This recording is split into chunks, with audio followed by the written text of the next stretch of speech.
నామధారకుడు అడుగుతున్నాడు సిద్ధపురుషుడితో, స్వామి మీరు పరమ పవిత్రమైనటువంటి క్షేత్ర మహత్యాన్ని గురించి చెప్పారు, మరి మీరు వర్ణిస్తుంటే ఆ క్షేత్రాలను చూస్తున్నట్లే ఉంది స్వామి. ఎక్కడ సాక్షాత్తు పరమేశ్వరుడే కదా గురువు, మరి ఎక్కడ గురువు ఉంటే కనుక అక్కడే దేవతలు తీర్థాలు అన్నీ ఉంటాయి. అలాగే ఈ సంగమం ఏమిటది? కృష్ణ పంచగంగ సంగమం వంటిదనమాట. కాబట్టి ఈ యొక్క భీమ అమరజా నది సంగమం ఎలాంటిది? కృష్ణ పంచగంగ సంగమం లాంటిది. ఇక్కడ పశుపక్షాదుల అన్నీ కూడా నీళ్లు తాగి స్నానం చేసి కృతార్థత పొందాయి. మరి ఇక మానవుల సంగతి కనుక చెప్పాలా? దీని మహత్యం వింటేనే పాపాలు తొలగిపోతాయి మనకి. ఇక ఇక్కడ నివాసం చేసేవారికైతే మనకి ముక్తి కరతామలకం అవుతుంది, కరతలామకం అవుతుంది. అంటే ముక్తి మనకి చాలా ఈజీ అనమాట. స్వామి మీ హృదయం శ్రీ గురుని యొక్క లీలలతో నిండి ఉంది, వాటిని ఇంకా వినాలని ఉంది, దయచేసి వినిపించండి అని అడిగాడు. అప్పుడు సిద్ధయోగి చెప్తున్నాడు, నాయనా నీవు ధన్యుడివి, భగవంతుడి యొక్క కృప వల్లనే నీకు అలాంటి ఇష్టం కలిగింది, ప్రీతి కలిగింది. అటుపైన నేను కథ చెప్తాను విను అన్నారు. వైఢూర్య నగరాన్ని ఎవరు పాలిస్తున్నారు? ఒక యవన రాజు పరిపాలిస్తున్నాడు. అతడు చాలా తెలివైనవాడు, శుద్ధ ఆత్ముడు, సర్వభూతాలని కూడా సమానమైనటువంటి దృష్టితో చూస్తూ ఉంటాడు. పూర్వజన్మ సంస్కారం వలన అతడు ఏం చేస్తాడంటే మన దేవతల్ని, పుణ్యక్షేత్రాలని, సద్బ్రాహ్మణుల్ని అందరినీ కూడా ఆదరిస్తూ ఉండేవాడు. అలా ఉండగా అది సహించక అతని కొలవులోని యవన మత గురువులు ఉంటారు కదా, అతనితో ఏం చెప్పారు? రాజా, మన ధర్మాన్ని మాత్రమే మీరు ఆచరించడం మంచిది. ఇప్పుడు మీరు చేసేది మనము కలలోనైనా కూడా తలచకూడదు. హిందువుల మత ధర్మం బోధించేవేవి కూడా సత్యమైనటువంటివి కావు. రాజా, వారు అచేతనాలైనటువంటి శిలలలోనూ అశ్వత్థాది వృక్షాలలోనూ దేవుడు ఉంటాడని అంటారు. అలా తలచడం మహాపాపం అని చెప్పి మనం నమ్ముతాం. కాబట్టి వారిని సమానులుగా గౌరవించడం తగదు అని మత గురువులు ఆ రాజుకు చెప్తూ ఉండేవారు. రాజు ఏమనేవాడు? సృష్టిలోని జీవులందరూ కూడా భగవంతుని బిడ్డలే కదా, ఆయన అన్ని జీవుల పట్ల సమానమైనటువంటి ప్రేమను కలిగి ఉంటాడు. అలా అయితే ఆయన మానవులందరికీ కూడా వారి వారికి తగినటువంటి రీతుల జ్ఞానాన్ని పొందే ధర్మాన్నే ప్రసాదించి ఉండాలి. మన ధర్మానికి మూలమైనటువంటి గ్రంథం అలాగే వారి వేదాలు కూడా ఈ సత్యమే చెబుతున్నాయి. కాబట్టి ఇటువంటి భేద బుద్ధి భగవంతుని పట్ల అపచారమే కాకుండా మన మత ధర్మానికి కూడా కళంకమే సుమా అని చెప్పి ఖండితంగా ఈ యవన రాజు తన మత గురువులకి చెప్పేవారు. చెప్తే ఇక చేసేదేమీ లేక మంత్రులు వీళ్ళంతా కూడా మౌనంగా ఉండిపోయేవారు. మరికొంతమంది యవన మత గురువులు ఏం చెప్పారు? రాజా, మీరు మన ధర్మం మాత్రమే ఆచరించండి. ఇప్పుడు మీరు చేసేది మంచి పని కాదు. అసలు అవయవాలన్నీ కూడా దేహానికి సమానమైనప్పుడు ఈ దేశస్థులు నమ్మినట్లు మానవుల మధ్య వర్ణాశ్రమ భేదాలు ఎలా ఉంటాయి చెప్పండి అనేవారు. అప్పుడు రాజుగారు వారితో ఏం చెప్పాడు? మీరు బుద్ధిమాంద్యం వలన భ్రమపడుతున్నారు. గుణకర్మల భేదం వలన మానవులను దైవమే 4 వర్ణాలుగా సృష్టించారని వారు అంటారు. మరి మానవుల గుణకర్మల్లో భేదం ఉండడం మనం చూస్తున్నాం కదా. మీరు చెప్పినట్లు అవయవాలన్నీ కూడా దేహానికి సమానమే, మరి కానీ ఆ దేహంలోని అవయవాలన్నీ కూడా ఒకేలాగా ఉండవు, ఒకే పని చేయలేవు. ఏ అవయవం చేయవలసిన పని ఆ అవయవమే సమర్థవంతంగా చేయగలదు. అదే దానికి సార్థకత. నిజానికి భగవంతుడు సర్వవ్యాపి అని చెప్పి మనలాగే వారు కూడా విశ్వసిస్తారు. కానీ అజ్ఞులైనటువంటి పామరులు హృదయ శుద్ధి లోపించడం వలన పరమాత్మను ఆ రీతిగా ధ్యానించలేరు. పిల్లలకు మొదట పెద్ద పెద్ద అక్షరాలు దిద్ది పెట్టినట్లే పామరులకు కూడా ఏకాగ్రత కుదరడానికి ప్రథమ మెట్టు కింద వారిని పెద్దలే దైవానికి విగ్రహాలు కల్పించారు. వారు అలా ఏకాగ్రత సాధించాక పరమేశ్వరుని యథాతథంగా ధ్యానించగలుగుతారు.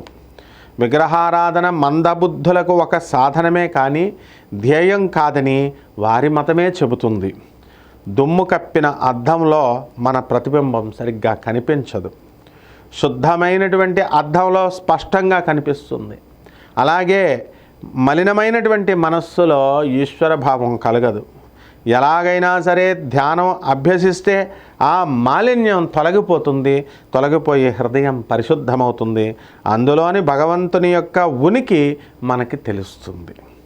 మన పవిత్ర గ్రంథాల్లాగే వేదాలు కూడా ఋషులు వినినటువంటి వాక్యే కనుక అవి కూడా స్వతః ప్రమాణమే. అందులోనటువంటి ధర్మాలు ఆచరించే బ్రాహ్మణులను కూడా గౌరవించాల్సిందే. వేదాలు ధర్మశాస్త్రాలు చెప్పినట్లు ప్రవర్తించే మానవులందరూ కూడా మన ధర్మం ప్రకారం ప్రవర్తించే వాళ్ళ వలనే వాళ్ళు కూడా పూజ్యులవుతారు అనేవాడు. ఒకప్పుడు విధివశానో దైవయోగం వలనో మరి ఆ మ్లేచ్ఛరాజుకు తొడ మీద పుండు లేచిందనమాట. అది ఎన్ని చికిత్సలు చేసినా సరే తగ్గకపోతే రోజు రోజుకు ఎక్కువ అవుతుంది. ఆ బాధకు అతడికి నిద్రాహారాలు కూడా కరువైపోయినాయి. చివరికి అతడు ఏం చేశాడు, ఒక సదాచార సంపన్నుడైనటువంటి సద్విప్రుణ్ణి, ఒక మంచి బ్రాహ్మణుని పిలిపించి దానికి నివారణోపాయం చెప్పమని కోరాడు. ఆ విప్రుడు ఏం చేశాడు, రాజా నీవు యవనుడివి, నేను బ్రాహ్మణుణ్ణి, నేను చెప్పేటటువంటి ఉపాయం గురించి అది చెప్పినది నేనన్న సంగతి తెలిస్తే ఈ లోకం నిన్ను నన్ను బతకనివ్వదు, అందువలన ఏకాంతంలో చెబుతాను అని అన్నాడు. అప్పుడు ఆ రాజు అతనితో కలిసి ఒక ఏకాంత స్థలానికి వెళ్ళాడు. అక్కడ ఆ బ్రాహ్మణుడు అతనితో ఇలా చెప్పాడనమాట, రాజా నిజానికి గత జన్మ పాపాలే మానవులందరిలో కూడా వ్యాధి రూపంలో బాధిస్తాయి. పూర్వజన్మ కృతం పాపం రోగ రూపేణ పీడిత. పూర్వజన్మంలో చేసినటువంటి కర్మలే మనకి వ్యాధుల రూపంలో, రోగాల రూపంలో పీడిస్తాయి. తీర్థయాత్ర, దేవతారాధన, దానముల వలన కొన్ని పాపాలు, వ్యాధులు తొలగిపోతాయి. కానీ వాటన్నిటికంటే కూడా శ్రేష్టమైనటువంటిది సాధు దర్శనం. సాధూనాం దర్శనం పుణ్యం, స్పర్శనం పాపనాశనం, భాషణం కోటితీర్థం, వందనం మోక్షదాయకం. మరి సాధువునాం దర్శనం పుణ్యం, సాధువుల యొక్క దర్శనం వల్ల పుణ్యం ప్రాప్తిస్తుంది. స్పర్శనం పాపనాశనం, ముట్టుకుంటే పాపాలు నశిస్తాయి, ఆశీర్వదిస్తే వాళ్ళు. భాషణం కోటితీర్థం, సాధువులతో మాట్లాడితేనే కోటి తీర్థాల్లో స్నానం చేసినటువంటి ఫలితం వస్తుంది. వందనం మోక్షదాయకం, సాధువులకి కనుక ఇలా వంగి నమస్కారం కనుక చేసినట్లయితే మోక్షానికి హేతువుతుంది అని చెప్పారు. అందువలన సాధు దర్శనం వలన సర్వ పాపాలు, వ్యాధులు కూడా తొలగిపోతాయి. చివరకు అజ్ఞానం అనేటటువంటి భవరోగాన్ని కూడా వారు తొలగించి ముక్తిని కూడా ప్రసాదిస్తారు ఆ సాధువులు. కాబట్టి రాజా నీవు మీ వాళ్ళందరితో ఏదో ఒక సాకు చెప్పేసి ఎవరికీ తెలియకుండా ఒంటరిగా ఈ విదర్భ నగరానికి సమీపంలో ఉన్నటువంటి పాపనాశ తీర్థానికి వెళ్ళు. అక్కడ స్నానం చేసి దాన ధర్మాలు చేయి. దాని వలన నీ పాపాలన్నీ కూడా తొలగిపోయి ఉత్తమమైనటువంటి వ్యాధి నివారణోపాయం నీకే అది లభిస్తుంది. అందువలన ఆ క్షేత్రంలో ఎవరేది కోరితే అది లభిస్తుంది అని చెప్పాడు. అప్పుడు ఆ మ్లేచ్ఛరాజు ఏం చేశాడు, వెంటనే కొద్ది పరివారంతో బయలుదేరి అక్కడ కొద్ది దూరంలో ఉన్నటువంటి పాపనాశ తీర్థానికి వెళ్ళాడు. ఆయన వెళ్ళి ప్రతిరోజు కూడా అతను ఏం చేశాడు, అక్కడ తీర్థంలో స్నానం చేస్తూ రహస్యంగా ఉన్నాడనమాట. ఒకరోజు అతడు తీర్థంలో స్నానం చేసి బయటకు అలాగ వస్తుంటే అతనికి ఒక యతీశ్వరుడు కనిపించాడు, ఒక ఋషి. ఆ రాజు ఆయనకి నమస్కారం చేసి తన పుండు గురించి, దాని నివారణ కోసం తనకు ఆ ద్విజుడు చెప్పినటువంటి ఉపాయం గురించి నివేదించుకొని ఇలా అన్నాడు, స్వామి నేను మ్లేచ్ఛుడనని మీరు నన్ను నిర్లక్ష్యం చేయొద్దు, మీరు ఉపేక్షించవద్దు. నేను ఎవరుడైనా సరే మీ ధర్మాన్ని కూడా ఆదరించేవాడినే. నాకు దయతో ఈ వ్యాధి నివారణోపాయాన్ని తెలపండి అని ప్రార్థించాడు. అప్పుడు ఆ సన్యాసి కూడా ఏం చెప్పాడు, సాధు దర్శనం అన్నిటికంటే కూడా శ్రేష్టమైనటువంటి తరుణోపాయం అని చెప్పాడు. అప్పుడు ఆ యమనరాజు ఆయనకి నమస్కరించి, యోగీశ్వర సాధు దర్శనం అన్నిటికంటే శ్రేష్టమన్నారు కదా, అందుకు తార్కాణమయమైన దయతో నాకు వివరించండి అని వేడుకున్నాడు. అప్పుడు ఆ సన్యాసి ఇలా చెప్పాడు, నాయనా వెనక వృషభ యోగి అనేటటువంటి మహాత్ముడిని అనుగ్రహం వలన ఒక పతితుడైనటువంటి బ్రాహ్మణుడు జన్మాంతరంలో ఉద్ధరించబడ్డాడు. ఆ కథను నేను వివరంగా చెప్తాను, విను. పూర్వం అవంతిపురంలో ఒక బ్రాహ్మణుడు పింగళ అనేటటువంటి వేశ్యకు వశుడై స్వధర్మాన్ని విడిచిపెట్టేశాడు. అతడు గృహస్థై ఉండి కూడా తన భార్యను విడిచిపెట్టి ఈ వేశ్య ఇంటి వద్దనే తాగి పడి ఉండేవాడు. ఒకరోజు సంధ్యా వేళ వృషభ యోగి అటుగా వెళుతూ ఉంటే ఆ నామమాత్ర బ్రాహ్మణుడు ఏం చేశాడు, వేశ్య ఆయనకు భక్తితో నమస్కరించి, ఆ బ్రాహ్మణుడు నామమాత్ర బ్రాహ్మణుడు, వేశ్య ఆయనకు నమస్కరించి ఇంట్లోకి తీసుకెళ్ళి పూజించారు ఇద్దరు. తర్వాత ఆయనకు భోజనం పెట్టి రాత్రంతా కూడా పాదసేవ చేస్తూ ఆయన్ని నిద్రపుచ్చారు వృషభయోగిని. మరుసాటి ఉదయమే ఆ యోగి ఏం చేశారు, వారిని ఆశీర్వదించి వెళ్ళిపోయాడు. అలాగా సాధు సేవ వలన ఆ బ్రాహ్మణుడికి సద్బుద్ధి అంకురించింది. త్వరలో పరివర్తన చెంది కొంతకాలానికి చనిపోయాడనమాట. మరుజన్మలో అతడు ఏం చేశాడు, దశార్ణ దేశంలో వజ్రబాహు అనేటటువంటి రాజు యొక్క పట్టపురాణి అయినటువంటి సుమతీదేవి గర్భంలో పడ్డాడు. ఆమెకు మగబిడ్డ జన్మిస్తాడేమోనన్న అసూయతో ఆ రాజుగారి రెండవ భార్య ఆమెకి ఏం చేసింది, విషం పెట్టేసింది. కానీ అందువలన పట్టమహిషి స్పృహ లేకుండా పడిందే కానీ ఆమె గర్భంలోని పిండానికి ప్రాణాపాయం కలగలేదన్నమాట. అయితే ఆమెకు పుట్టిన బిడ్డకి ఇద్దరికీ కూడా శరీరం అంతా కూడా పుళ్ళు లేచాయి. రాజు దుఃఖించి ఎన్నో చికిత్సలు చేయించినా సరే ఆ తల్లి బిడ్డలకి ఒళ్ళంతా కూడా పురుగులు పడి చీములు కారుతూ ఎంతో దుర్వాసనగా ఉండేదన్నమాట. పూర్వజన్మల్లో వారు చేసినటువంటి పాపాలే అందుకు కారణమని, వారిని చూడడం కూడా పాపమేనని చెప్పి తలచి రాజు ఏం చేశాడు, వాళ్ళని భయంకరమైనటువంటి ఒక అడవిలోకి తీసుకెళ్ళి విడిచి వదిలిపెట్టేశాడు. అందుకు రాజుగారి రెండవ భార్య ఎంతో సంతోషించింది. ఎన్నడూ కాలైనా కింద పెట్టని మహారాణి ఏమైంది పాపం, అడవిలో ఆకలితో మాడిపోయింది. అయినప్పటికీ కూడా ఆమె ఆ బిడ్డను చంకన పెట్టుకొని క్రూర జంతువుల గర్జనల మధ్య ముళ్ళల్లో లేస్తూ పడుతూ తిరుగుతుండగా ఒక చోట కొందరు మంది పశువుల కాపర్లు కనబడితే వారిని త్రాగడానికి మంచినీళ్ళు అడిగింది. అప్పుడు వాళ్ళు చెరువుకి వెళ్ళేటటువంటి దారి చూపించారు. అందులో నీరు త్రాగి అక్కడికి నీళ్లకు వచ్చినటువంటి స్త్రీలను చూసి, అమ్మ, ఈ రాజ్యంలో ప్రజలందరూ సంతోషంగా ఉన్నారు, మీ రాజు ఎవరు అని విచారించింది. అడిగితే ఆ ప్రాంతపు రాజు పద్మాకరుడనేటటువంటి వైశ్యుడు ఎంతో ధర్మాత్ముడని తెలిసి అతన్ని శరణ పొందింది. ఆ రాజు ఆమె వృత్తాంతమంతా తెలుసుకొని జాలి పొంది ఆశ్రయం ఇచ్చాడు. అతడు కూడా ఆమె కొడుకుకు ఎన్ని చికిత్సలు చేయించినా కూడా నిష్ఫలమై అతడు చనిపోయాడు. ఆ తల్లి గర్భశోకంతో మరి హృదయ విదారకంగా శోకించింది. అదృష్టవశాత్తు సరిగ్గా అదే సమయానికి వృషభయోగి అక్కడికి వచ్చాడు. ఆయన ఆ తల్లి శోకం విని, తల్లి, నీవు అనవసరంగా దుఃఖిస్తున్నావు, పుట్టినవాడెవడు, అసలు చనిపోయేవాడెవడు, అతడు ఎప్పుడైనా కంటికి కనబడ్డా, అతడు ఈ శరీరమే అనుకుంటున్నావా? జీవుడు కర్మావసాన పంచభూతాలతో అతడు మరి ఏమవుతుంది, చేయబడినటువంటి దేహాన్ని పొందుతాడు. మళ్ళీ ఆ కర్మ తీరిపోగానే ఆ దేహం చనిపోతుంది. కానీ అతడు ఆత్మస్వరూపం కనుక అతనికి నాశనం ఉండదు. ఇంకా ఎందుకమ్మా బాధపడతావు? త్రిగుణాల వలన అతడికి కర్మబంధం చుట్టుకుంటుంది. సత్వగుణం వలన దేవత్వము, రజోగుణం వలన మానవ జన్మ, తమోగుణం వలన తిర్యక్క జన్మలు కలుగుతాయి. మరి త్రిగుణాతీత స్థితి మరి వచ్చినప్పుడు, అంటే సత్వగుణాన్ని కనుక మనం పెంచుకుంటూ పోయామనుకోండి, మనందరం కూడా మానవులై పుట్టాం. సత్వగుణాన్ని పెంచుకుంటే మనం దేవతలు అవుతాం, దేవత జన్మ వస్తుంది మనకి. అలాగే రజోగుణాన్ని కనుక మనం పెంచుకున్నట్లయితే మానవులుగా మనం పుడతాం. తమోగుణం, అందుకనే మనం క్షుద్ర శక్తులు, ఈ యొక్క చిల్లంగులు, చేతబళ్ళు ఇలాంటివి చేయకూడదు, తమోగుణ దేవతలను పూజించకూడదు అనమాట. అలా చేయడం వల్ల, తమోగుణాన్ని పెంచుకోవడం వల్ల మనం ఏమవుతామో, తిర్యక్క జన్మలు అంటే పురుగుల జన్మలు, ఈ యొక్క నీచ జన్మలు మనకి జన్మిస్తాయన్నమాట. కాబట్టి త్రిగుణాతీతమైనటువంటి స్థితి కలిగినప్పుడే అతనికి ముక్తి లభిస్తుంది.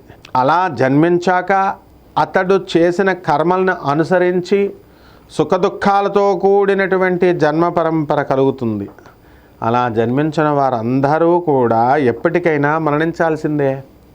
కాబట్టి వివేకవంతులు ఎప్పుడు కూడా జన్మించిన వారి గురించి సంతోషించరు, చనిపోయిన వారిని గురించి దుఃఖం పొందరు. అందుకే శ్రీకృష్ణ పరమాత్మ ఏమంటాడు, ఆయన పుట్టినవాడు మరణించక తప్పదు, మరణించినవాడు పుట్టక తప్పదు.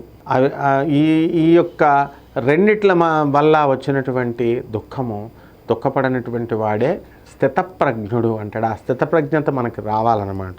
కాబట్టి ఈ యొక్క వివేకవంతులు స్థితప్రజ్ఞులు ఎప్పుడూ కూడా వీరు పుట్టాడు, కొత్తగా పిల్లాడు పుట్టాడని సంతోషించరు, లేకపోతే ఉన్నవాడు చనిపోయాడని చెప్పి దుఃఖం పెట్టుకోరనమాట. అంతకంటే కూడా భగవన్నామ స్మరణతో ఇహపరాలు సాధించుకోవచ్చు కదా. అలా కాక జీవులకు గల అనుబంధం వాస్తవమైతే వెనుకటి జన్మల్లో నీవు వీడికి ఏమైనావో నువ్వు చెప్పగలుగుతావా? ఇప్పటికైనా నా మాట విని ఊరట చెందు అని ఆమెను ఓదార్చాడు ఋషభముని. ఆమె ఏం చెప్పింది? ఓ మహాత్మా, నేనొక మహారాజుకు రాణినయ్యాక చివరకు నాకు ఈ గతి పట్టింది. అడవుల పాలైనా నా వాళ్ళందరికీ దూరమైన బిడ్డను విడిచిపెట్టలేక భూమిపైన జీవిస్తున్నాను నేను. అటువంటప్పుడు వీడు చనిపోతే నేనేం కావాలి? స్వామి, కరుణార్థ హృదయులైనటువంటి మీరు చెప్పిన తత్వం అజ్ఞాననైనా నాకెలా తెలుస్తుంది చెప్పండి. ఈ కష్ట సమయంలో పరమేశ్వరుని వలె మీరు నాకు లభించారు. దీని వలన నా ఈ దుఃఖం నశిస్తుందో మరి దయచేసి దానిని నాకు అనుగ్రహించండి. దేనివల్ల అయితే నశిస్తుందో మరి ఈ యొక్క దుఃఖాలన్నీ కూడా దయచేసి నాకు అది ఇవ్వండి, అనుగ్రహించండి అని శోకిస్తూ ఆ యోగీంద్రుని పాదాల మీద పడిందనమాట. అప్పుడు ఆ యోగి కరుణార్థ హృదయులయ్యా ఆ పిల్లవాడు పూర్వజన్మలో తన సేవకుడని తెలుసుకొని కొంచెం భస్మం మంత్రించి ఆ శవం మీద ఇలా జల్లాడనమాట. జల్లేసరికి వెంటనే ఆ పిల్లవాడు లేచి కూర్చున్నాడు. అతడు ఎట్టి వ్యాధి లేకుండా తర్వాత స్వచ్ఛమైనటువంటి శరీరంతో ఉన్నాడు. ఆ యోగి యొక్క కృపాదృష్టి వలన ఆ తల్లికి కూడా జబ్బు మాయమైంది. ఆ తల్లి సంతోషంతో నమస్కరించగానే ఆ యోగి ఆమెకు కొంచెం భస్మం ఇచ్చి, అమ్మా, నువ్వు నీ బిడ్డ ఇది ధరించండి. మీ శరీరాలు వజ్ర సమానమైపోయి వృద్ధాప్యం చెందవు. నీ కుమారుడు ఉత్తమమైనటువంటి గుణవంతుడు. అతను యశస్వి భద్రాయువు అనేటటువంటి పరాక్రమవంతుడైన రాజుగా దేశాన్ని పరిపాలించి కీర్తికెక్కుతాడు అని చెప్పి ఆశీర్వదించి వెళ్ళిపోతే, కాబట్టి ఓ రాజా, మహాత్మల కృపాదృష్టి మాత్రం చేతనే ఎంతటి వ్యాధి అయినా సరే కూడా నశించిపోతుంది. నీవు వచ్చినటువంటి వ్రణంలో నీకు వచ్చింది ఈ కురుపు, దీనికి తగ్గడంలో ఆశ్చర్యమే ఉంది అన్నాడు. అప్పుడు రాజు ఏం చెప్పాడు? స్వామి, నా వ్యాధిని నివారించగల సత్పురుషుని దర్శనం నాకు ఎలా లభిస్తుందో దయచేసి చెప్పండి అని వేడుకున్నాడు. అప్పుడు ఆ సాధవ పొంగుడు గంధర్వపురంలోనిటువంటి శ్రీగురుని గురించి చెప్పాడు. వెంటనే ఆ రాజు గణగాపురానికి బయలుదేరాడు. సరిగ్గా అదే సమయానికి శ్రీగురుడు ఏం చేస్తున్నాడు? ఇక్కడికి మ్లేచ్ఛరాజు వస్తాడు. అందువలన ఇచ్చటి ఆచారవంతులైనటువంటి హిందువులకు బాధ కలగొచ్చు. మా మహత్యం లోకమంతటా కూడా వెల్లడైంది కనుక మేము ఇంకా ఎక్కువ కాలం ఇక్కడ ఉండకూడదు. మేము ఇక్కడే ఉంటే కనుక ఇంకెంతోమంది మ్లేచ్ఛులు కూడా వస్తారు. భక్తి సదాచారం లేని వారు కూడా పేరాశతో ఇక్కడికి వస్తారు, డబ్బులు ఇస్తారే పంచుతారని చెప్పేసి. కాబట్టి ఇంకా మేము అంతర్ధానం అవడం మంచిది అని అన్నారు. బహుధాన్యనామ సంవత్సరంలో బృహస్పతి సింహరాశిలో ప్రవేశించినప్పుడు గౌతమి నదికి పుష్కరం వస్తుందన్నమాట.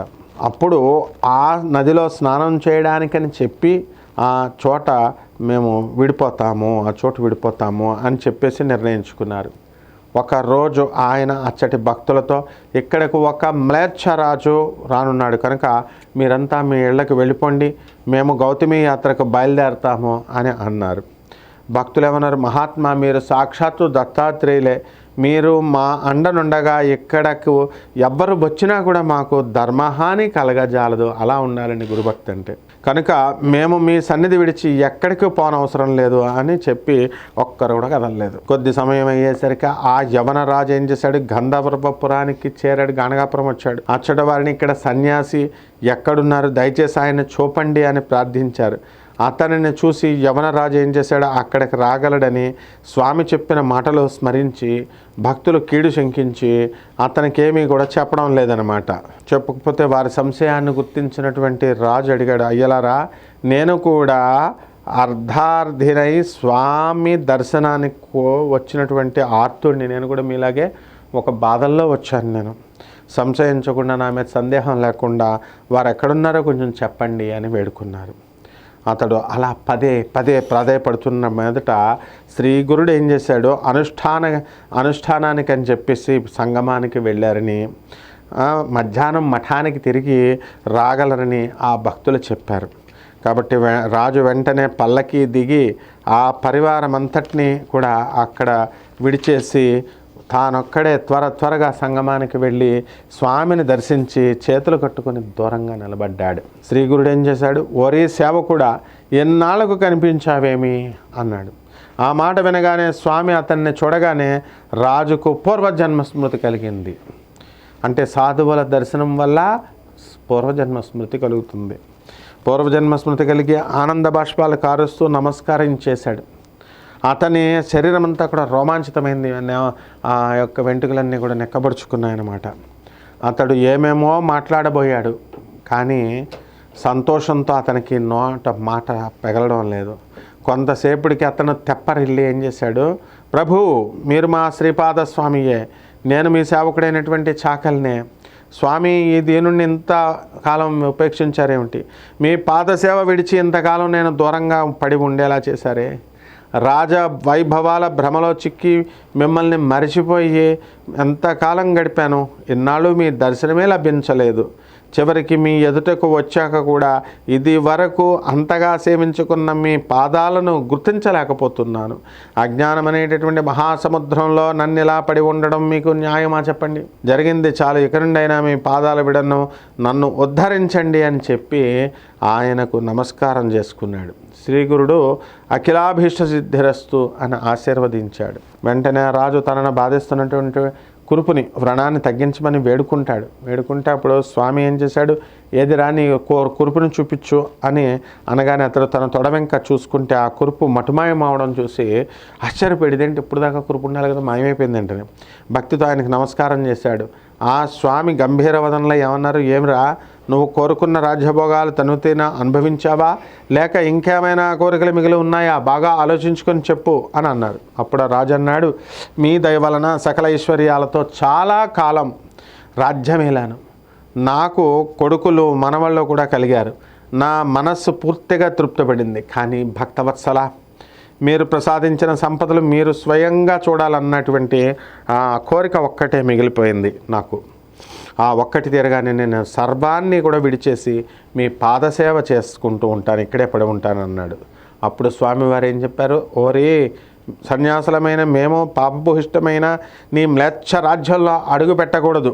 మీ మతస్థులు అందరూ కూడా గోవుల్ని చంపుతారు, కాబట్టి మాకది తగదు అని అన్నారు. అప్పుడు స్వామి, నేను మీ సేవకుణ్ణి, మీ రజకుణ్ణి కానా? ఈ రాజ్యమంతా మీరు ప్రసాదించిందే కదా. కర్మవశాన ఈ జాతిలో కడజన్మిలో నేను జన్మించానే కానీ మరి నేను మీ సేవకుడినే కదా. మీరు ప్రసాదించినటువంటి రాజ్యాన్ని, ఆ తర్వాత కొడుకుల్ని మనవల్ని మీకు చూపించాలన్న ఆశ నాకు ఉంది. మీరు దూరంగా ఉండే మీ కృపాదృష్టి వారి మీద, మా ప్రజల మీద ప్రసరింపజేయాలి అని చెప్పి మా రాజ్యంలో మా రాకకు అవరోధమైనటువంటి గోవధన నిషేధిస్తాను అని చెప్పేసి శ్రీ గురుణ్ణి కాళ్ళ వేళ్ళ పడి బతిమాలుకున్నాడు. అప్పుడు స్వామి ఏం చెప్పారు?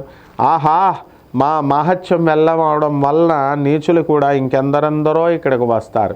కనుక ఈ స్థానం విడిచి వెళ్ళిపోవడమే కర్తవ్యం. బృహస్పతి సింహరాశిలో ప్రవేశించక గోదావరి నది వడ్డకు చేరి ఎవరికీ కనిపించకుండా పోవడం చాలా మంచిది అని చెప్పేసి మొదట రాజు ప్రార్థనని ఆలకించారు. శ్రీ గురుడి అంగీకారం చెవిన పడగానే ఆ యవనుడు ఉప్పొంగిపోయాడు. వారికి ఒక పల్లకీలో వారిని కూర్చోబెట్టుకొని తన పాదుకలను ఆయన తన తలపైన పెట్టుకొని కూడా నడవసాగాడు. స్వామి నవ్వుతూ అతని కేసు చూసి, నువ్వు కూడా గుర్రం మీద కూర్చొని ప్రయాణం చేయి, లేకపోతే లోకం నిందల పాలవుతావు. రాజువైనటువంటి నీవు ఒక బ్రాహ్మణ సన్యాసికి దాసుడివై ఇలా ప్రవర్తించడం ఎవరినైనా కనుక చూస్తే నిన్ను దూషిస్తారు, నవ్వుతారు అన్నాడు. అప్పుడు రాజు ఏం చెప్పాడు? బాబు, నేను ఇంకా ఎక్కడ రాజుని? అంతకంటే ముందు మీ పాద సేవకుడిని అనేటువంటి చాకలినే కదా. పరశువేది ఏ విధంగా స్పర్శ వలన ఇనుము బంగారమైనట్లు కేవలం ఈ కృపా దృష్టి వల్లనే నేను పవిత్రుడయ్యాను. మీరు సాక్షాత్తు పరమేశ్వరుడే. మానవ మాత్రుడైనటువంటి నేను లోకానికి రాజునైనా నిజానికి మీ సేవకుడిని. ముందు ఎవరో ఏమో అనుకుంటారని మీ పాదసేవ మానుకుంటామా ఏంటి అంటూ ఆయన ఏం చేశారు? ముందుకు సాగిపోయి తన దూరాన నిలిచి ఉన్నటువంటి పరివారాన్ని స్వామికి చూపించాడు. శ్రీగురుడు సంతోషించి, మనం చాలా దూరం పోవాలి, నా మాట విని ఇకనైనా గుర్రం మీద ఎక్కి ప్రయాణం చేయన్నాడు. అప్పుడు అతనేమన్నాడు? శ్రీగురుడిని శిష్యుల్ని కూడా ఉచితమైనటువంటి వాహనాల్లో కూర్చోపెట్టి వారితో కూడా గుర్రం మీద బయలుదేరాడు అనమాట శ్రీగురుడు దత్తాత్రేయుల వారు. మరికొంతసేపటికి స్వామి ఏం చెప్పారు? నాయన, నీవు మ్లేచ్ఛుడిగా జన్మించిన మా పట్ల ఎంతో భక్తితో కొలుగుంటున్నావు. సంతోషమే, కానీ సన్యాసులమైన మాకు మీతో కలిసి ప్రయాణం చేస్తుంటే త్రికాణానుష్ఠానం సక్రమంగా చేసుకోవడానికి కుదరడం లేదు. మాకు ఉదయము, మధ్యాహ్నము, సాయంత్రం చేయాలి. కాబట్టి మేము ముందుగా వెళ్తాము, మీరందరూ మెల్లగా వచ్చి పాపనాశ తీర్థం దగ్గర మమ్మల్ని కలుసుకోండి అని చెప్పి రెప్పపాటు సమయంలో స్వామివారు అయిపోయారు. అంతలో ఆయన ఎక్కడా కూడా కనిపించకపోయేసరికి అందరూ నివ్వెరపోయారు. ఆయన చాలా అలా అదృశ్యమై ఏం చేశారు, ఆయన వైఢూర్య నగరానికి కొద్ది దూరంలో ఉన్నటువంటి పాపనాశ తీర్థానికి చేరి అక్కడ యోగాసనంలో కూర్చొని అనుష్ఠానం చేసుకోసాగారు. కొందరు శిష్యులు కూడా వారితో కలిసి అక్కడికి చేరి శుశ్రూష చేస్తున్నారు. అప్పుడు ఆ ప్రాంతంలో ఉంటున్నటువంటి సాయందేవుని కుమారుడైనటువంటి నాగనాథుడు స్వామిని దర్శించాడు. ఆయన్ని ప్రార్థించి శిష్య సమేతంగా వారిని తన ఇంటికి తీసుకుపోయి పూజించి అందరికీ కూడా భిక్ష ఇచ్చాడు. నాటి సాయంత్రం అతనితో స్వామి ఏం చెప్పాడు, నాయన యవన రాజుకు పాపనాశ తీర్థానికి రమ్మని చెప్పు, మేము అడ్డక అక్కడికి పోతాం, లేకుంటే మమ్మల్ని వెతుక్కుంటూ యవనుడు ఇక్కడికి వస్తాడు, ఇక్కడికి వస్తే నీకు నీ ఆచారానికే భంగం కలుగుతుంది అని చెప్పి శిష్యులతో కలిపి ఆ తీర్థం దగ్గరికి వెళ్ళి అక్కడ భద్రాసనంలో కూర్చున్నారనమాట. ఇంతలో ఏమైంది, అక్కడికి ఆ యవనరాజు స్వామి అదృశ్యమవగానే, అయ్యో స్వామి నన్ను ఉపేక్షించి ఇలా నన్ను విడిచి వెళ్ళిపోయారు, నేనేం అపరాధం చేశాను, ఏం తప్పు చేశాను, అయినప్పటికీ నన్ను తీర్థానికి రమ్మని చెప్పారు కదా, అక్కడ నా కోసం వారు వేచి ఉంటారు అని తలంచి 40 క్రోసుల దూరంలో ఉన్నటువంటి ఆ తీర్థానికి సాధ్యమైనంత త్వరగా చేరుకున్నాడు అనమాట. అక్కడ స్వామిని ఆహ్వానించి తన నగరానికి తీసుకువెళ్ళాడు.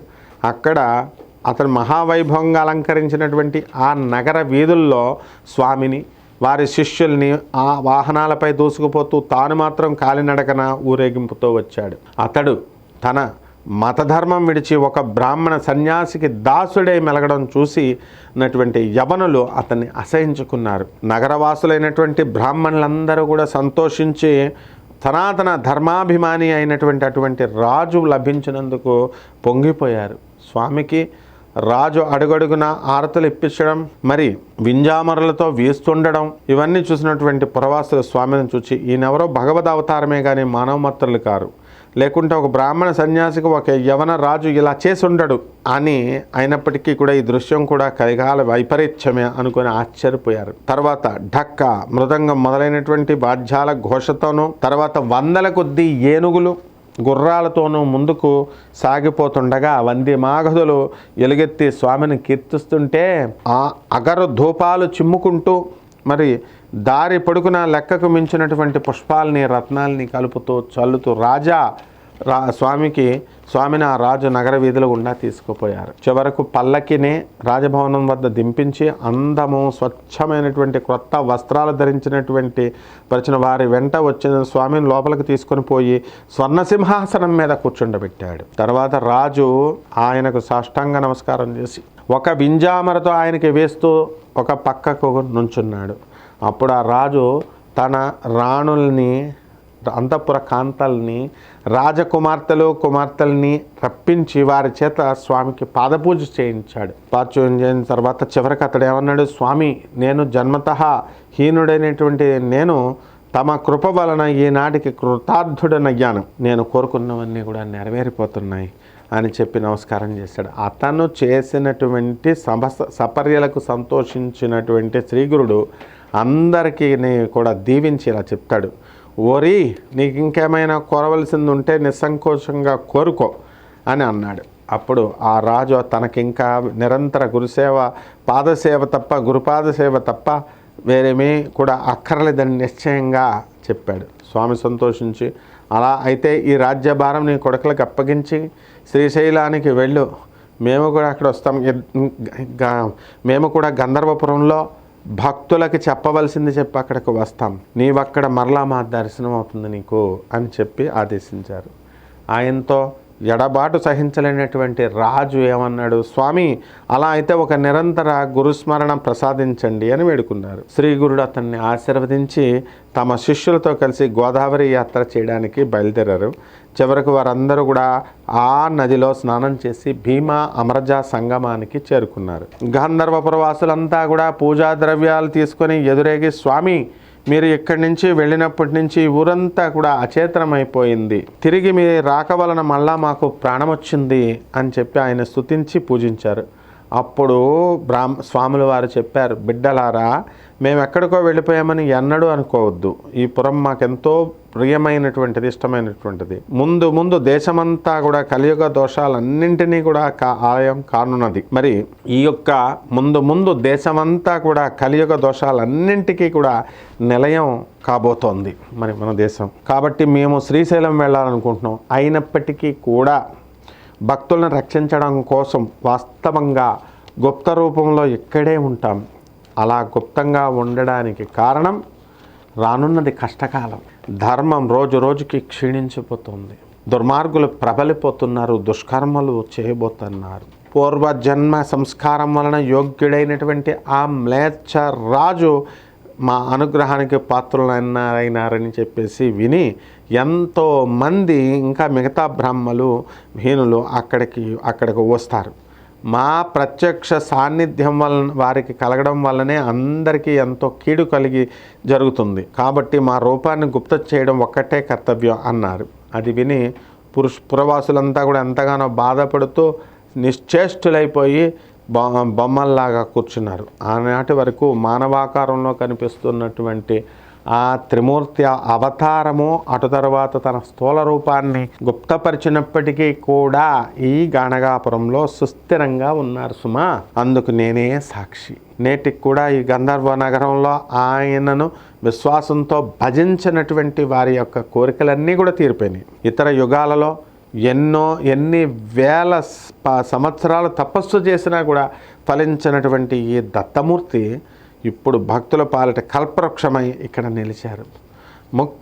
భక్తి ముక్తులను ప్రసాదించడానికి ఈ భూమి మీద ఇంతకు మించింది ఏముంది చెప్పండి అని చెప్పేసి ఈ అధ్యాయం ముగించాను. శ్రీ గురుదత్తాత్రేయాయ నమః. జై గురుదత్త, శ్రీ గురుదత్త.